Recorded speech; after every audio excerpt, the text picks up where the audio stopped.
го видиме учењето што се наоѓа во книгата на Матеј, поглавје 26, стих 17.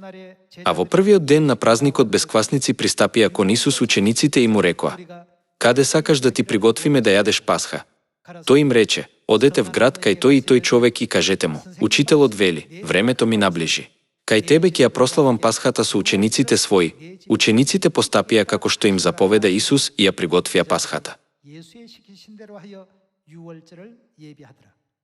Стих 26. И кога јадеа, Исус зеде леб, го благослови, го прекрши и откако им го даде на учениците, рече: "Земете, јадете. Што е ова? Пасхалниот леб. Ова е моето тело." Со други зборови, пасхалниот леб е моето тело. Стих 27.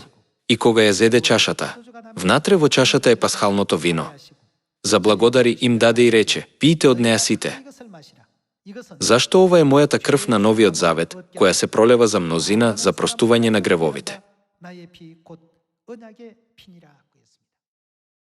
Пасхалниот леб и пасхалното вино го содржат значењето на тоа да бидат Исусово тело и Исусова крв. Исус рекол: "Кој јаде од телото на Синот човечки и ја пие неговата крв, има вечен живот."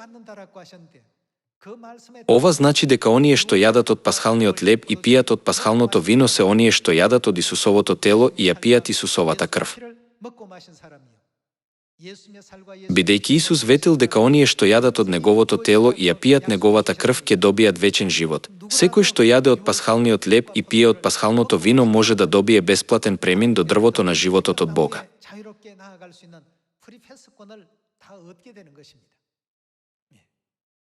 Бог, кој поставил ограничување на патот до дрвото на животот, направил премин наречен Пасха, кој ни овозможува слободно да влеземе по патот до дрвото на животот.